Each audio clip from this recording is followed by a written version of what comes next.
정치적인 이념에 대한 갈등, 또 계층 간의 갈등, 지역 간의 갈등, 또 요즘은 종교 간의 갈등도 많이 있죠. 이게 과거보다는 조금 더 심화된 것 같아요.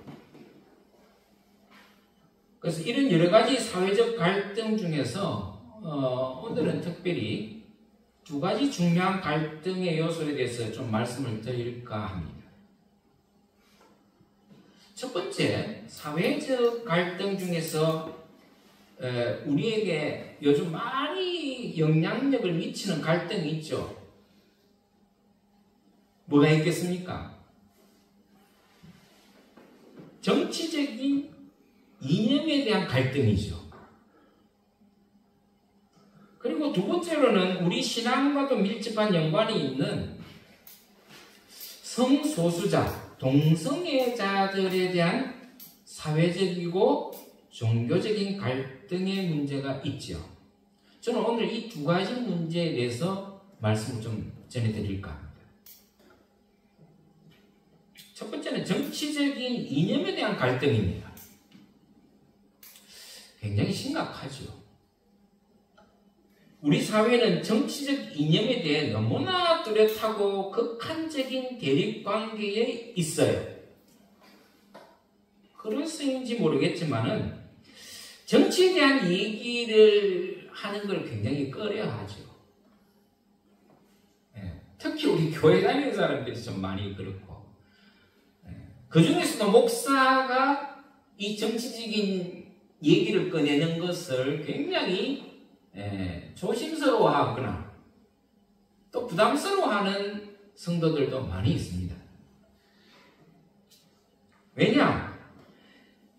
정치적인 성향이 다르다는 이유 때문에 서로 대립각을 세우기 때문에 그렇습니다. 심지어는 또 싸우기도 하죠. 말다툼을 합니다. 그런 일이 종종 있어요. 여러분들은 그런 대립과 갈등의 모습에서 정치에 실정을 내고 정치에 관심을 별로 두지 않는 무관심층이 상당히 많이 발생해요. 아마 여러분들 가운데서도 정치에 별로 관심도 없고 또 관심 가지려고 하지도 않고 무관심하려는 분들이 많이 있을 거예요. 왜? 그런 얘기를 하면은 서로 갈등이 분출되기 때문에 그래요. 그러나 여러분 분명히 아셔야 될 게 있어요. 이게 뭐냐면은 그런 정치에 대한 무관심만큼 위험한 일은 없습니다. 그래서 제가 늘 얘기하잖아요. 정치에 관심 가지라고. 정치에 대해서 충분히 서로 얘기할 수 있어야 돼요. 왜냐? 여러분 이 정치라는 것은 우리의 삶의 질을 직접적으로 혹은 간접적으로 큰 영향을 미치기 때문에 그래요. 여러분 지금 여러분들은 크게 못 느끼실지 모르겠지만 지금 우리가 살아가고 있는 이 삶의 가운데서 정치적인 그런 문제가 상당히 우리에게 많은 영향을 끼치고 있어요. 아시겠습니까? 그래서 플라톤이라는 이 철학자는 이렇게 말했어요. 공공의 일에 대한 무관심의 대가는 악한 사람들에게 지배당하는 것이다. 이 말이 무슨 말인지 여러분 이해가 되세요? 우리가 이 공공의 일 조금 더 구체적으로 얘기하면은 정치를 외면한 가장 큰 대가는 가장 저질스러운 인간에게 지배당한다고까지 얘기를 해요. 그러니까 여러분 그런 저질스러운 악한 사람에게 지배당하지 않으려면은 정신 차려서 정치에 관심을 가져야 돼요. 여러분 이게 얼마나 무서운 말입니까? 정치를 외면하고 정치에 대해서 무관심하면은 가장 저질스러운 인간에게 악한 사람들에게 지배당한다는 거예요. 자, 그러면 왜 이런 여러 가지 정치적 혹은 사회적, 종교적인 갈등이 생기는 요인이 뭘까? 여러분들은 이런 갈등의 요인이 뭐라고 생각하세요? 왜 우리는 정치에 대해서 얘기만 하면 갈등이 생길까? 이유가 뭔지 아세요? 그것은 다른 게 아니라 다르다는 것과 틀리다는 것, 차별과 평등을 구별하지 못하면서 오는 갈등이에요. 아시겠습니까? 그 중에서 제가 얘기하고자 하는 얘기가 바로 정치적인 이념에 대한 갈등이에요. 왜? 이 정치적인 갈등의 원인을 뒤로 살펴보면 다름과 틀림에 대한 오해를 많이 가지고 있어요. 구별을 못해요. 그래서 그런 거예요. 여러분, 이 정치적인 이념에 대한 갈등은요, 우리가 살아가는 이 인간관계에 있어서 큰 영향을 미쳐요. 좋은 관계에 있었던 사람이 정치적인 얘기를 할 때 적대적이 되어버려요. 원수같이 변해요. 신앙도 필요 없어요. 믿음도 필요 없어요. 믿는 우리 믿음의 공동체 안에서도 이 정치적인 이념에 대한 성향이 다르면 적이 되어버립니다. 왜 그럴까요? 다름과 틀림에 대한 구분을 못하기 때문에 그래요.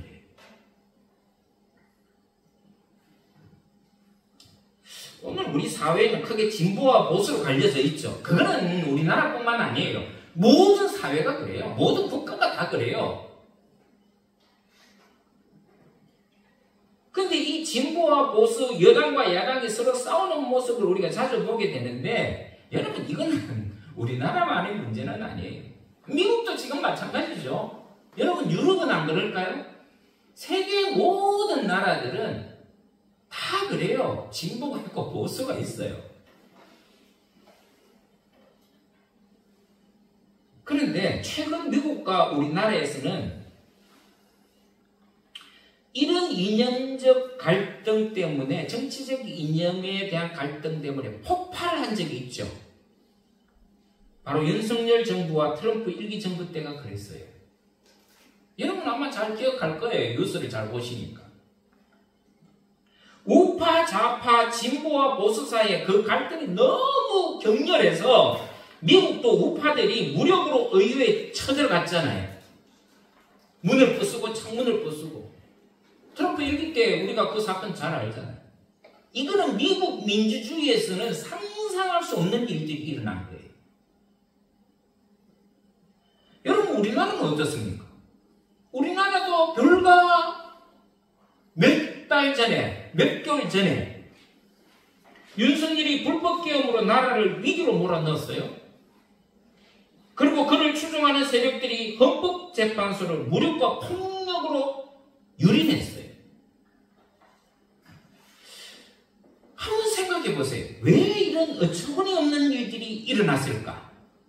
여러분, 거기에 대해서 한번 생각해 본 적 있습니까? 왜 민주사회에서 이런 어처구니 없는 일들이 일어났는가요?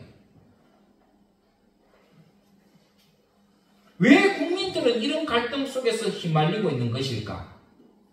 여러분, 그것을 한마디로 정의하라고 하면 여러분들 정의를 내릴 수 있겠습니까? 관심이 없는 분들은 생각도 안 하시겠지만 저는 관심이 참 많아요. 왜냐? 이 다른 것과 틀림에 대한 구별을 못했기 때문에 그래요. 여러분, 다른 것과 틀린 것은 차이가 엄청나게 커요. 얼핏 생각하면 비슷한 것 같아요. 그러나 그렇지 않습니다. 다르다는 것은요, 어떤 기준이나 성향, 성격, 모습 혹은 습관이나 이 문화 등이 서로 다양한 상태를 다르다고 하는 거예요. 그걸 틀리다고 얘기하면 안 되는 거예요. 예를 들어서 성향이 다른데 너 그거 틀렸다라고 얘기하는 것은 잘못됐다는 거예요. 얼굴이 여러분들 다 같습니까? 여러분들하고 저하고 다 다양하잖아요. 얼굴이 틀려요. 근데 얼굴이 다르다고 해서 너 틀렸어라고 얘기할 수 있냐 이거. 그건 틀린 게 아니고 다른 거죠. 문화가 달라요? 인종 색깔이 달라요? 그게 틀린 겁니까? 아니라는 거예요. 그건 틀린 게 아니라 다르다는 거예요. 근데 얼굴색이 다르고 성격이 다르고 또 문화가 다르다고 틀렸다라고 말하는 것을 다른 말로 뭐라 그러는 줄 아세요? 그게 차별이라고 해요. 차별. 다른 것을 틀렸다라고 얘기하는 순간 그것은 곧 차별을 의미해요. 틀리다라고 하는 것은 뭔지 아세요? 틀리다라는 게 뭐예요? 어떤 기준, 사실, 규칙에서 벗어난 상태예요. 여러분, 우리가 살아가면서 질서가 있죠. 공통적으로 지켜야 될 질서가 있어요.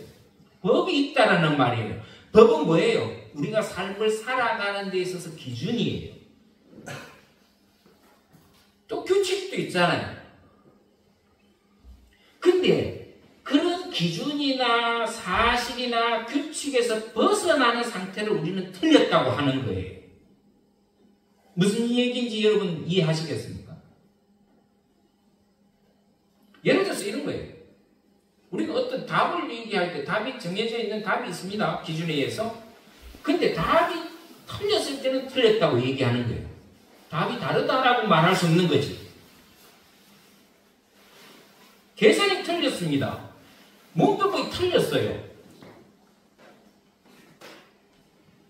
어떤 분명한 기준이나 규칙에서 벗어났을 때 사실이 아닌 경우에는 다르다고 말하는 것이 아니라 틀렸다라고 얘기하는 거예요. 그때는 틀렸다라고.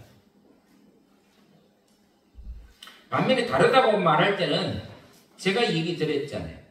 객관적인 기준이 있을 수 없다라는 거예요. 그거는 기준이 없는 거예요. 여러분 얼굴 생김새에 기준이 있습니까? 기준이 없죠. 문화의 기준이 있을까요? 기준이 없는 거예요. 그래서 우리는 그걸 다르다라고 얘기하는 거예요. 여러분 다른 거와 틀린 거는 이렇게 엄청난 차이가 있어요. 근데 그걸 구별하지 못하면 어떤 현상이 생기느냐?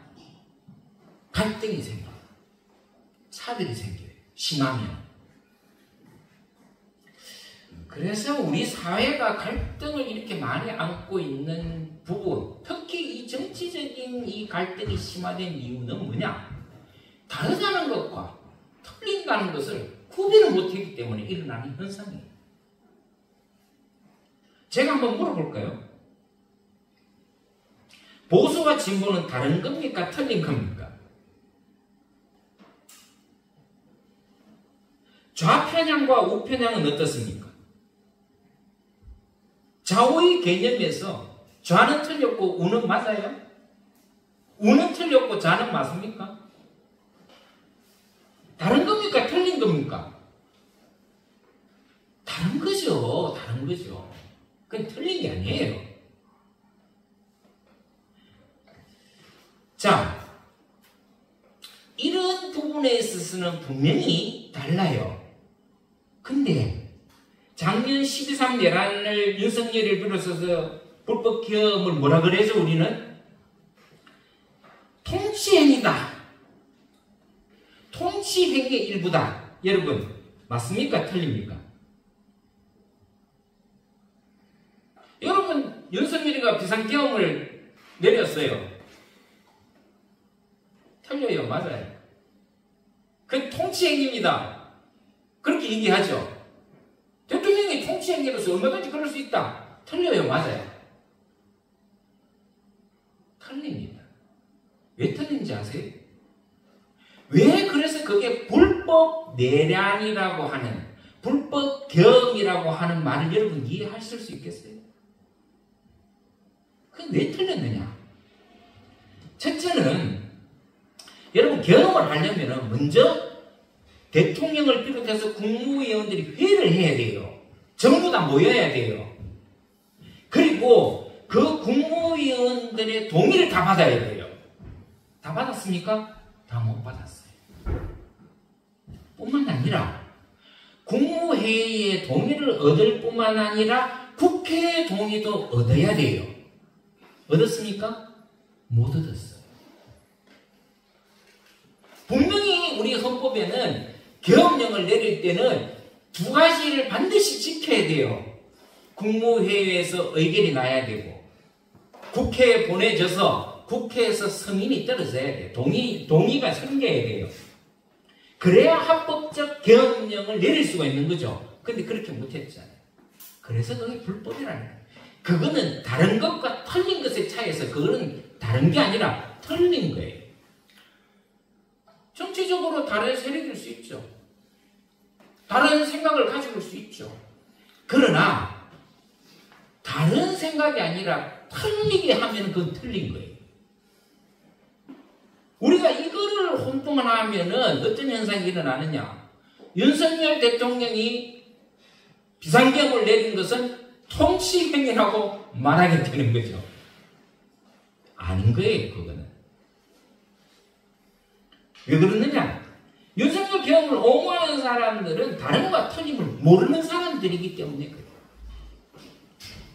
만약에 윤석열 대통령이 정상적인 국무의회를 해서 통과시키고 그거를 국회에 보내서 국회에서 승인이 났어요. 그러면 누구도 거기에 대해서 틀렸다고 말할 수는 없어요. 근데 왜 틀렸다고 하는 거예요? 이런 절차들을 다 무시한 거예요. 그러니까 틀렸다라고 얘기하는 거예요.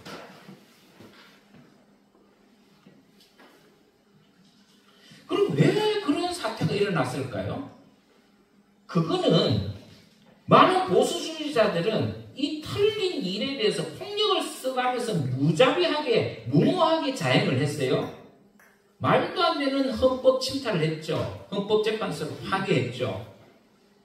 왜냐하면은 보수주의자들은, 한국 보수주의자들은 지금까지 진보와 좌편향적인 사람들을 빨갱이로 여긴 거예요. 부정선거의 원흉이라고 생각했어요. 그 부정선거에서 중국이 개입했다고 말들을 해요. 그 이유를 답니다. 생각은 다를 수 있죠. 그러나 여러분 그렇게 했을 때는 정당성을 얻으려면 분명한 근거가 있어야 되는 거죠. 그 근거가 없잖아요. 저들은 진보 좌파가 정권을 잡은 나라가 공산화된다고 교육받아 왔어요. 그렇게 생각해요. 좌파가 정권 잡으면 나라를 통째로 북한이 갖다 바친다고 얘기를 공공연하게 했어요. 생각은 다를 수 있어요. 그러나 그것이 옳다라고 인정받으려면 어떻게 돼야 돼요? 정보가 있어야 돼요. 근거가 있어야 돼요. 근거 없이 얘기하잖아요. 그래서 우리는 그런 말에 휘둘리면 안 되는 거예요.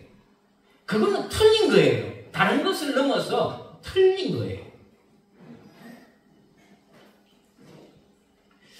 그래서 보수주의자들은 유튜브를 보면은 틀린 것을 자꾸 호도해요. 다른 것이다라고 주장을 해요. 세뇌시킨 결과가 바로 식상 내란 사태예요. 여러분, 과연 그 성향이 진보와 좌편향적이면 잘못된 사람이고 빨갱이냐? 우리나라 애국자들은 보수주의자들만 애국자입니까? 아니에요. 여러분 잘 보면 진보주의자들이 더 애국자들이 많습니다. 여러분 진보주의자들이 우리나라의 정권을 잡고 나라 망친 적이 있습니까? 김대중 대통령, 노무현 대통령, 문재인 대통령, 현 이재명 대통령, 이 사람들이 정권을 잡고 나라가 망했냐고요. 나라를 망친 사람이 누구예요? 전두환이에요.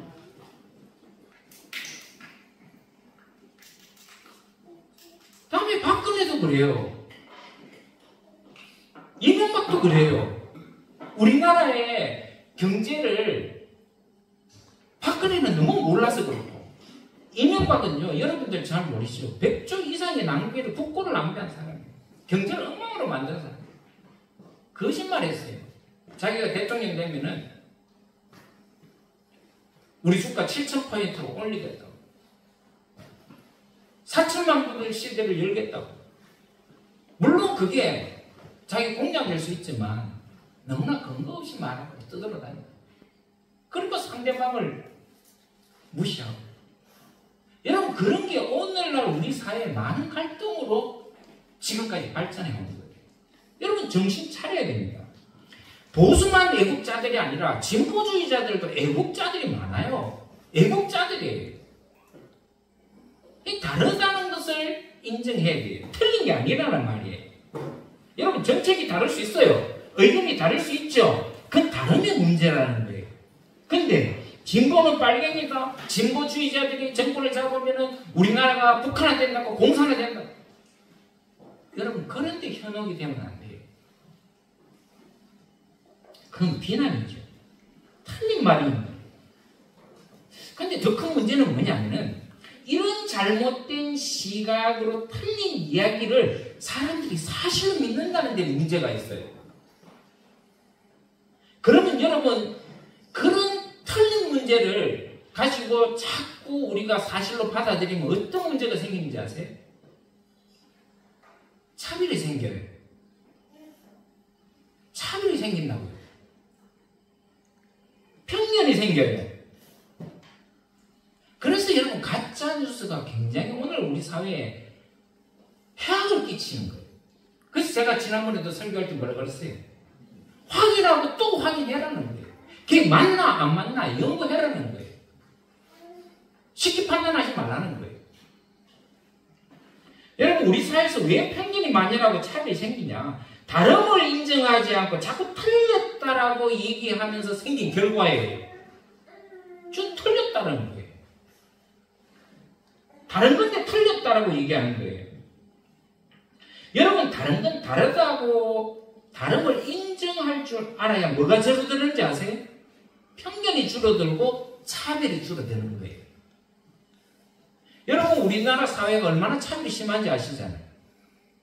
여러분, 미국만 흑백 차별이 있는 줄 아세요? 우리나라는요, 그런 흑백 차별은 없어도요, 심각한 차별, 이게 우리 사회에 얼마나 만연한지 몰라요.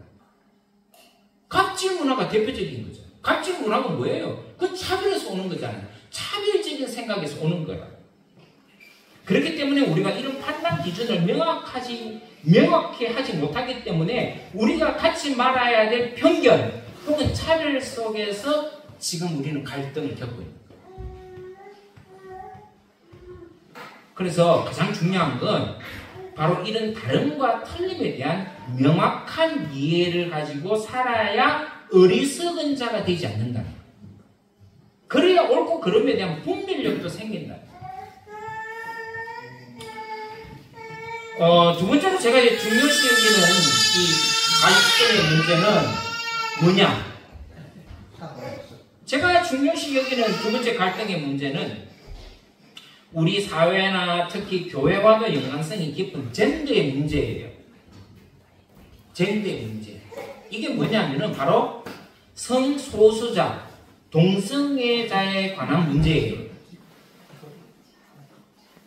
이 문제는 우리 사회는 사회적으로 혹은 교회 안에서도 성도들 간의 갈등의 요인이 돼요.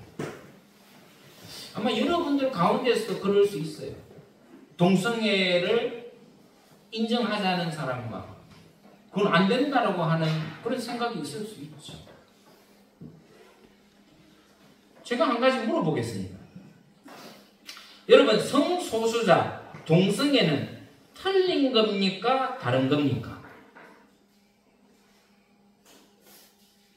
동성애는 틀린 겁니까? 다른 겁니까?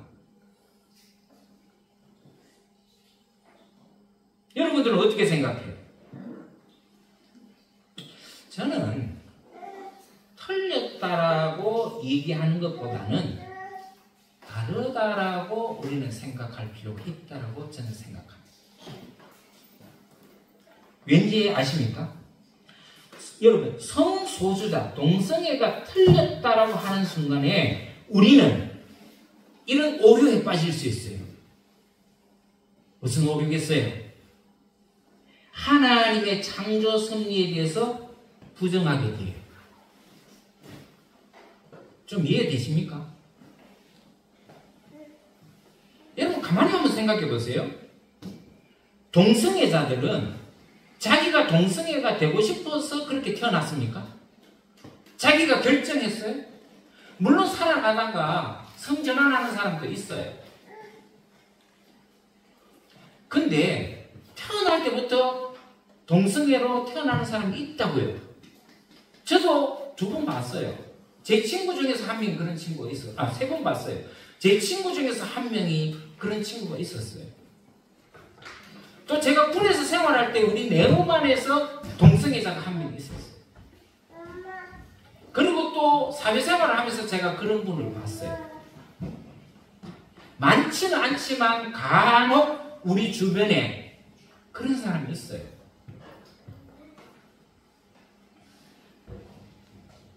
그런데 그런 사람이 잘못됐다라고 얘기하는 순간 우리는 하나님의 창조 섭리에 대해서 거부하게 되는 거죠.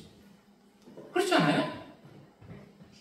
동성애자도 어떻게 보면 하나님의 피조물이잖아요.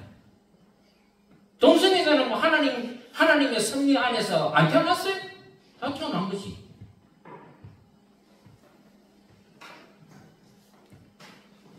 그런데 그런 사람을 향해서 넌 동성애자니까 너는 죄인이다라고 정죄할 수 있겠느냐? 그러면 그 사람은 얼마나 억울하겠어요? 내가 동성애자로 태어나고 싶어서 태어난 게 아니잖아요. 하나님의 창조 섭리로 태어났는데 우리가 죄인 취급하고 동성애는 틀렸다 차별하는 게 맞냐는 거예요. 저는 개인적으로는 동성애를 지지하지는 않지만 저는 지지하지 않아요. 그러나 다름을 인정해 주자는 주의자입니다. 틀렸다라고 차별하지 말고 그들은 우리와는 좀 다르다라고 인정해 주자는 거예요. 왜냐? 그래야만 그들이 차별받지 않고 동등한 인권을 가지고 살아갈 수 있기 때문에 그런 거예요. 그래서 저는 쉽게 함부로 동성애자, 성소수자들을 대하여 죄인이다라고 저는 정죄하는 것을 굉장히 극도로 꺼립니다. 그게 잘못됐다고 난 생각하는 사람. 틀렸다고 말하지 말자는 거예요. 여러분 그들도 우리와 똑같은 인격을 가진 인격체고 하나님의 피조물이라고 하는 사실을 인정해야 돼요. 아시겠습니까? 그래야 우리는 그런 사람을 정죄하거나 차별하는 일이 없을 것이라는 거예요. 이렇게 한번 생각해 보시기 바랍니다. 만일 우리 교회에 이 동성애자라고 밝힌 사람이 우리 교회를 다니고 싶다고 왔어요. 그럼 여러분들은 어떻게 하시겠어요? 쫓아 보낼 거예요? 죄인이라고 취급할 겁니까? 더럽다고 얘기할 거예요? 할 수 있습니까?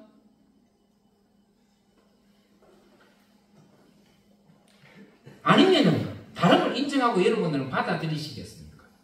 어때요? 여러분 스스로 한번 답해보세요.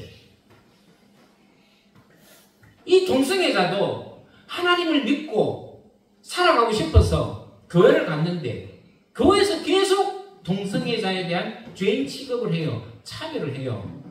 그러면 여러분 그 사람이 갈 데가 없어서 방황하고 그런데 우리 교회에 왔어요. 방황하다가 여러분들 어떻게 했어요? 여러분들은 받아들이겠습니까? 쫓아보내고 싶어요. 어느 쪽이세요? 좋아요. 그럼 우리가 판단하기 좀 어렵다. 그럼 제가 다시 한번 질문할게요. 여러분 동성애자가 우리 교회에 와서 등록을 하고 다니고 싶다고 했을 때 만일 예수님이라면 어떻게 하셨을까요? 응? 예수님이라면 받아들였을까요? 내쫓았을까요? 저는 분명하게 말할 수 있어요. 예수님은 받아주셨을 것이다. 받아주셨을 것이다. 더 이상 죄를 짓지 말라고 하시면서 용서해 주시고 받아주셨을 것 같아요. 제 말이 틀렸습니까? 그렇다면은 우리는 이 부분에 대해서 분명한 자세를 견지해야 돼요. 예수님이 용납하셨다, 받아주셨다면은 우리도 그렇게 해야 된다는 거예요. 저는 그렇게 믿어요. 예수님이 용서해 주셨을 것 같아요. 그리고 받아주셨을 것 같아요. 함께 우리 교회에서 너 신앙생활 해. 같이 편견 없이 차별받지 않고 똑같이 해. 라고 얘기하셨을 것 같아요. 그래서 저도 동의하는 거예요.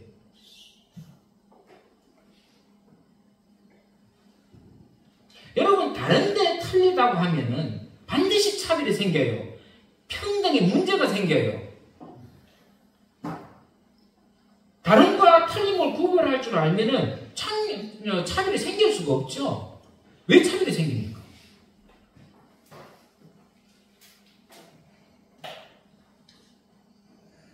여러분, 인간은 누구나 평등한 권리를 누릴 자격이 있어요. 가진 자나 못 가진 자, 배운 자나 못 배운 자, 직위가 높거나 낮으나, 사장이나 직원이나, 몸에 장애를 갖고 있거나 정상적이거나, 모든 인간은 평등하고 동등한 인격체를 가진 사람이에요. 여기에서 차별이 있을 수 있어요? 없습니다. 차별하면 안 되죠.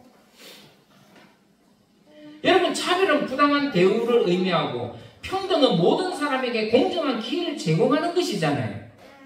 근데 이 둘은 우리 사회 정의와 인권의 핵심 개념이에요. 아시겠습니까? 우리가 살아가고 있는 이 사회의 정의 또 인권의 핵심이라는 거예요. 핵심. 이걸 차별하면요, 우리 사회의 정의는 사라져요. 차별이 생긴다고요. 이런 다름과 틀림에 대한 분명한 구분을 짓지 못하면 어떤 현상이 또 발생하는가? 끼리끼리가 돼요. 끼리끼리가. 아시겠습니까? 요즘 우리 사회 주로 많이 쓰이는 말 중에서 불평등이라는 말이 자주 등장합니다. 왠 줄 아세요? 차별이 너무 심해서 그래요. 차별이. 은근히 우리나라 차별이 심합니다. 여러분, 요즘 우리 사회에서 이제 카르텔이라는 말이 좀 많이 쓰여지죠. 여러분, 이 카르텔이라는 말은 제가 좀 쉽게 설명하자면, 물론 원어적인 의미는 좀 다르겠지만, 제가 좀 쉽게 설명을 하자면 이런 거예요. 카르텔이 뭐냐? 끼리끼리예요. 끼리끼리. 예? 조폭은 조폭끼리기죠. 일반 사람이 같이 못 어울리잖아요. 카르텔이라는 게 그래요. 그러니까 법적 카르텔, 이권 카르텔, 권력 카르텔 같은 말이 왜 우리 사회에서 자꾸 나오는가요? 나올까요? 불평등한 사회라는 게 반증이에요. 차별화되고 계층화된 사회예요. 그게 바로 보여주는 것이 카르텔이에요. 끼리끼리예요. 있는 사람들끼리 밀어주고 끌어주고, 아닌 사람은 차별하고 끼어들지도 못하고. 여러분, 사람 위에 사람 없고 사람 아래 사람 없다는 말이 있죠. 평등을 얘기하는 거예요. 차별 없는 사회를 의미하는 겁니다. 제가 이 앞서서 두 가지 사례를 들어서 다름과 틀림으로 오는 이 혼돈, 그리고 차별, 그리고 불평등에 대한 갈등에 대해서 제가 지금 말씀을 드렸잖아요. 왜 그런 말을 할 때 제가 이 답을 드리냐면은, 오늘 우리가 읽었던 이 성경의 사례, 오늘 사마리아 성에 있는 수가성 우물에서 벌어진 이 사건으로 제가 답을 하기 위해서 그래요. 여러분, 오늘 저와 여러분들이 읽었던 이 요한복음 4장에 있는 사마리아의 수가성 여인과 우물의 여인과 예수님의 이 만남은 오늘 우리가 겪고 있는 이 다름과 틀림에서 오는 사회적인 갈등 혹은 서로 간에 겪는 인간관계에서의 갈등에 대한 답이 여기 있어요. 그래서 제가 이 말씀을 드리는 거예요. 오늘 이 본문은 이 당시 유대 사회에서 굉장한 파장과 충격을 안겨준 사건이에요. 여러분들은 아마 그냥 성경을 문자적으로 글로 책으로 봐서 이해를 못하실 수 있어요. 그런데 오늘 이 예수님과 이 사마리아 여인과의 이 만남이 기록되어 있는 이 본문은요, 이 당시에는 유대 사회에서 엄청난 파장을 일으킨 사건이에요. 이것은 그 당시 유대 사회에서 돌맞을 만한 사건이었어요. 예수님께서 돌맞을 만한 일을 여기 벌이셨다니까요. 왜냐하면 그만큼 유대인들은 이 사마리아 지역과 그쪽 사람들에 대해서 개돼지보다도 못한, 짐승보다 못한 취급을 한 동네이기 때문에 그래요. 원래 사마리아 지역이 그런 지역은 아니었어요. 원래 사마리아라는 지역도 이스라엘의 역사를 보면은 유대인 땅에서 똑같은 유대인들과 공동체를 이루고 있었던 지역이었어요. 근데 왜 이렇게 차별받는 지역으로 바뀌었냐? 이유가 있습니다. 뭐냐면은 이스라엘이 처음에는 통일된 왕국이었죠. 그러다가 솔로몬 이후로 남북으로 갈라졌어요. 솔로몬 왕 이후로. 그래서 남쪽에는 북이스라엘, 밑에는 남유다. 이렇게 우리나라처럼 갈라진 거예요. 근데 나중에 이 두 나라가 남유다도 망하고 북이스라엘도 망해요. 북이스라엘이 먼저 망하죠. 근데 이 북이스라엘이 아수르에게 망해요. 아수르라는 나라에서. 아시리아라고 하죠. 이 아수르는 그 당시에 지금으로 말하면 이라크 북부 지역이에요. 근데 그 지역에서 발전한 고대 강국이었어요. 아수르가. 근데 이 아수르가 북이스라엘을 멸망시켜버렸어요. 근데 이 아수르가 북이스라엘을 점령하고, 근데 이 강대한 나라니까, 강대국이었으니까, 이 북이스라엘을 지배하면서 이 사람들이 가진 정책이 있었어요. 무슨 정책이냐면은, 이 사람들은 나라를 정복하고 나면은 그 나라의 사람들과 또 다른 나라에 정복한 사람들을 섞어버려요. 이주시켜버려요. 그럼 어떻게 되겠습니까? 이 사마리아, 북이스라엘뿐만 아니라 사마리아 지역에 이 아수르 사람들이 다른 나라의 노예들, 정복한 나라 사람들을 끌고 와버려요. 그리고 물론 사마리아에 있었던 유대인들도 다른 나라에 끌고 가고 있어요. 그러니까 자연스럽게 혼혈족이 생기겠죠. 혼혈족이 생긴 거예요. 그러니까 정통 유대인의 혈통에서 벗어난 사람들이 생기기 시작한 거예요. 그런데 우리가 알다시피 유대인들은 이 정통적인 유대 혈통을 굉장히 중요시 여기는 나라예요. 우리보다 더 심했어요. 우리도 가문을 중요시 여기잖아요. 근데 이 유대인들은 우리보다 더 심하게 혈통주의자들이에요. 그러니까 혈통주의 국가예요. 다른 이방인들과 섞여서 난 사람들은 사람 취급도 안 했어요. 사마리아가 그런 지역이었어요. 그런 사람들이 살던 곳이었어요. 그런데 이 사람들은 유대인들을 얼마나 지독했냐면은 그 사마리아 지역을 저주받은 땅이라고 여겼어요. 그리고 그 사마리아 지역의 경내에 한 발자국이라도 들어가면 그 사람을 불경하다라고 생각했어요. 그 사람들과 접촉하는 것 자체가 불경스러운 일이었어요. 그런데 보세요. 예수님께서 사마리아 땅에 들어가셨어요? 아무렇지 않게 들어가셨어요.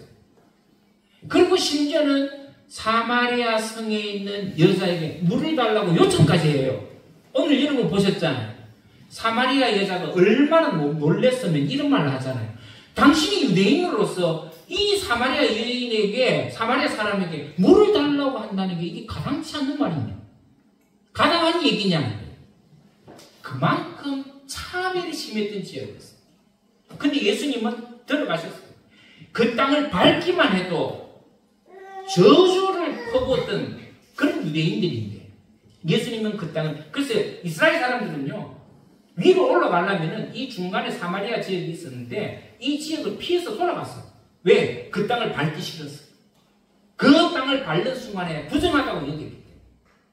이 그만큼 지독하게 사마리아에 대해서 차별적인 문화가 그 당시에 있었어요.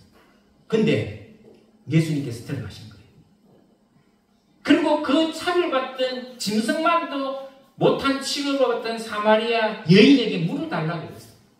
여러분, 이거는요, 여러분들이 감히 상상할 수 없는 문제예요. 우리가 그냥 성경적으로 문자적으로 책으로 봐서 감흥이 별로 없죠.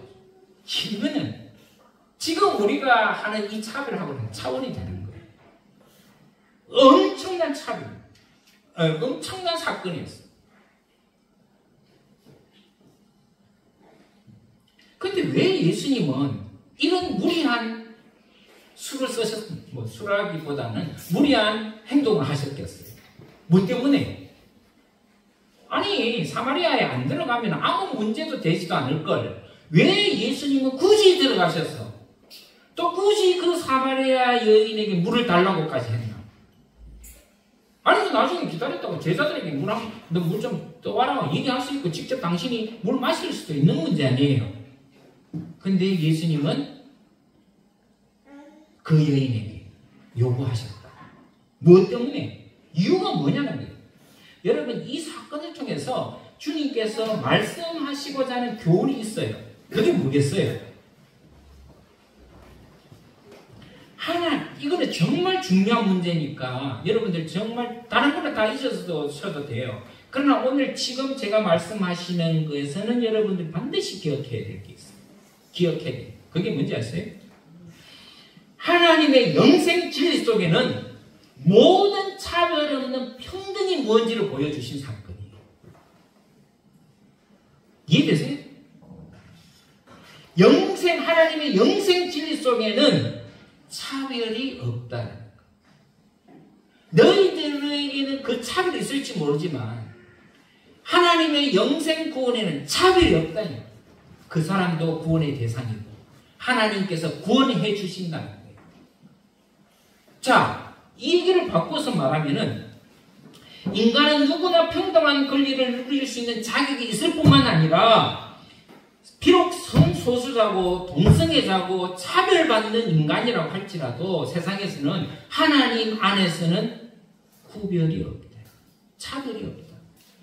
그들도 역시 구원의 대상입니다. 여러분, 우리는 참 기독교는 하나님을 믿는 사람은 좀 이중적인 요소가 좀 많은 것 같아요. 하나님의 사랑을 그렇게 외치면서도 차별하는 그리스도인, 차별하는 교회가 얼마나 많은지 몰라요. 용서가 없어요. 심지어는 예수님이 용서한 그 죄인들도 우리는 용서를 하지 못해요. 차별해요.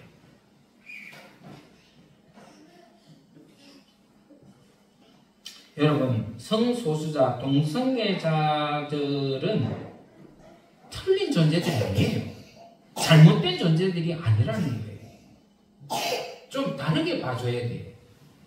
우리와는 뭔가 좀 다르다라는 것을 여러분들이 생각하면 차별할 수가 없죠. 예수님은 오늘 이 사마리아 수가성에서 만난 여인을 통해서 보여주신 사건이 저는 바로 이 문제에 대한 해답이라고 생각해요. 편견은 차별을 낳을 뿐이고 차별은 인간을 불행하게 만들고 갈등 속으로 몰아넣는 것 같아요. 그러나 하나님의 영생 진리 속에서는 모든 차별이 없고 편견도 없고 오직 평등만 있다라고 하는 사실을 오늘 본문에서 우리는 교훈받을 수 있어요. 하나님은 이념이 다르든 성별이 다르든 어떤 인종이든 어떤 사람이든 차별하지 아니하시고 구원하시는 분이심을 여러분 기억할 수 있기를 바랍니다. 아멘. 그래야 차별이 사라져요. 오늘 우리 사회에서는 돈이 좀 있거나 또 없으면 차별하죠. 몸이 좀 불편하면 차별하죠. 많이 좋아지긴 했어요. 그러나 여전히 우리 가운데서는 이런 차별이 너무 심해요. 그래서 갈등이 큰 거예요. 아니, 이념이 좀 다르면 어떻고, 생각이 좀 다르면 어때요? 우리가 맨날 북한 김일성 욕하잖아요. 북한 김일성에게는 오직 하나밖에 없잖아요. 김정은에게는 오직 북한 사회는 오직 하나밖에 없어요. 다른 게 있을 수 없잖아요. 그게 우리가 원하는 사회입니까? 아니잖아요. 우리 사회는 모든 다양성을 인정하는 사회예요. 틀린 거는 물론 틀렸다고 얘기할 수 있지만, 그래서 제가 얘기하는 거예요. 다른 것과 틀린 것을 구별할 줄 알아요. 구별할 줄 알아요. 다른 것을 자꾸 틀렸다고 얘기하면 얘기가 안 돼요. 대화가 안 되는 거죠. 저는 우리 두랑교 교회 성도들이 이런 다름과 틀림, 차별과 평등이 어떤 의미를 가지는지를 좀 정확하게 알고 살았으면 좋겠어요.